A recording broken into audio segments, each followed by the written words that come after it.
नमस्कार दोस्तों, यहाँ पर हम बात करने वाले हैं कि latest current affairs topic wise, मतलब यहाँ पर हम पर्टिकुलर टॉपिक के बारे में करंट अफेयर्स में जो डिस्कस रहा है, मतलब अभी जो चल रहा है राइट नाउ जनवरी के महीने 2025 में, उसके करंट अफेयर्स टॉपिक वाइज हम डिस्कस करने वाले हैं। ये है हमारा पार्ट 1, है ना। नेक्स्ट हम बात करेंगे अगले पार्ट में। सबसे पहला प्रश्न है हमारा, 8 जनवरी को ये घटना हुई थी। बेमौसम बारिश को प्राकृतिक आपदा कौन से राज्य ने घोषित करा है? ये करा है अपने ओडिशा राज्य ने, जिसके सीएम जो हैं वो है मोहन चरण मांझी जी। और इसके जो एमएलए रहे हैं क्योंझर सीट से। किससे? क्योंझर से। इनका उद्देश्य क्या है? इस जो योजना का उद्देश्य है वो ये है कि फसल नुकसान की भरपाई करना। नेक्स्ट है हमारा ओडिशा का प्रमुख, उड़ीसा की प्रमुख और क्या रहा है?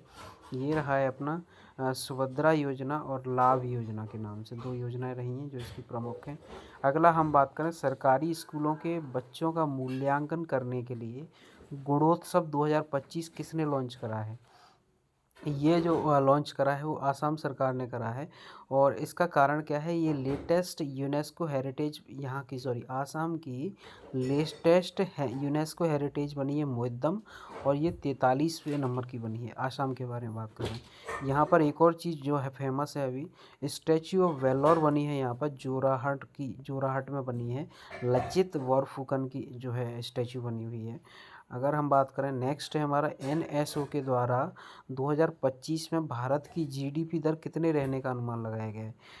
एनएसओ के द्वारा लगाया गया है तो ये 6.4 लगाया गया है ना। नेक्स्ट हम बात करते हैं, पैरासीटामोल दवा का विकसित करने के लिए स्वदेशी तकनीक किसने विकसित करी है? मतलब पैरासीटामोल जो अपनी टैबलेट रहती है उसको विकसित करने के लिए स्वदेशी टेक्निक के द्वारा विकसित करने के लिए ये किसने, CSIR ने जो है ये विकसित करने के लिए वो करी है। CSIR की जो स्थापना हुई थी वो हुई थी 26 सितंबर 1942 को हुई थी।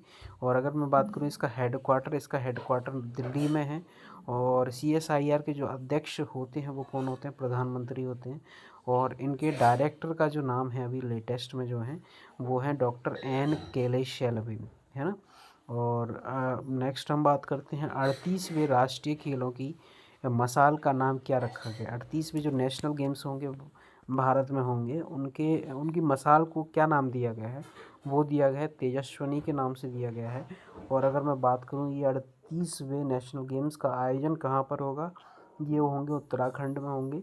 और अब मैं बात करूँ इसके मैस्कोट के बारे में, मैस्कोट क्या रहा है इसका? यह रहेगा, वो रहेगा मौली। मौली ये है उत्तराखंड का ये राजकीय पक्षी मोलल से प्रेरित एक मैस्कॉट बनाया गया है। अब हम बात करें इसकी टैगलाइन के बारे में कि इसकी टैगलाइन क्या रहेगी? इसकी टैगलाइन रहेगी संकल्प से शिखर तक। क्या रहेगी? संकल्प से शिखर तक। 9 जनवरी का करंट अफेयर्स ये है कि देश के 13वें राष्ट्रपति की स्मारक कहाँ पर बनी है? देश के 13वें राष्ट्रपति की स्मारक जो बनी है वो नई दिल्ली में राजघाट पर बनाई जाएगी। और ये प्रणब मुखर्जी की बनाई जाएगी। और ये प्रणब मुखर्जी की बनाई जाएगी। और ये जो राष्ट्रपति रहे थे, ये 2012 से लेकर 17 तक रहे थे। और इन्हीं को 2019 में भारत रत्न भी मिला था। अगला हम बात करें, 10 जनवरी की नई खोजों के साथ में लिथियम भंडार वाला दूसरा देश कौन सा बना है? नई खोजों के साथ में लिथियम भंडार वाला दूसरा देश जो बना है वो बना है चाइना। और जिसमें अगर बात करूं कि पहला देश कौन सा है, वो है चिली। और ये कहाँ पर मिला है? ये चाइना में ये मिला है लिथियम का भंडार। तो वो कहाँ मिला है? ये स्पोडियम खदान में मिला है।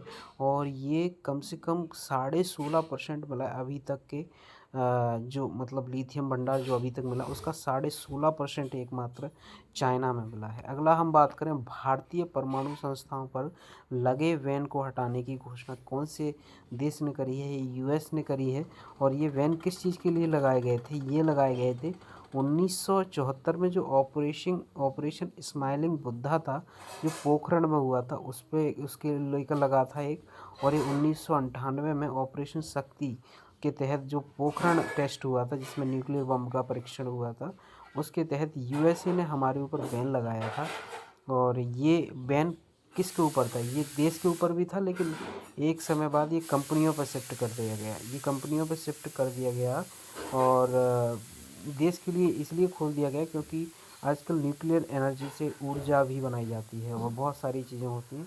तो एक 2008 में एक 123 नाम से समझौता हुआ था इंडिया और यूएसए के बीच में, जिसमें जो यूरेनियम का जो बैन था उसको यूरेनियम के लिए केवल बैन हटाया गया कि यूरेनियम का आप यूज़ कर सकते हो, वो भी इलेक्ट्रिसिटी वगैरह या कुछ वैसी चीज़ों में। अन्यथा बैन जैसा का तैसा रहा था, लेकिन अभी घोषणा करी है कि उसको हटा सकते हैं। अगला हम बात करें कि ज़बरदस्ती धर्मांतरण विरोधी कानून लाने वाला 46 साल बाद ज़बरदस्ती धर्मांतरण विरोधी कानून को फिर से मतलब एक्टिवेट करने वाला कौन सा राज्य बना है, वो बना है अरुणाचल प्रदेश बना है। और ये कानून एक्चुअल में पहले एग्जिस्ट करता था, ये 1976 के आसपास खुद आंध्र प्रदेश सरकार लाई थी, लेकिन बाद में इसको बंद कर दिया गया। और उसके बाद अब फिर से इसको 46 साल बाद लाने के लिए फिर से आतुर और उत्सुक हो रही है अरुणाचल प्रदेश सरकार। और ये खुद से धर्मांतरण की स्वतंत्र, अच्छा एक और बात करें कि अगर मैं बात करूँ खुद से अगर किसी को धर्म बदलना हो तो वो किस चीज़ में आता है, वो एक फंडामेंटल राइट है और ये आर्टिकल नंबर 25 में आता है।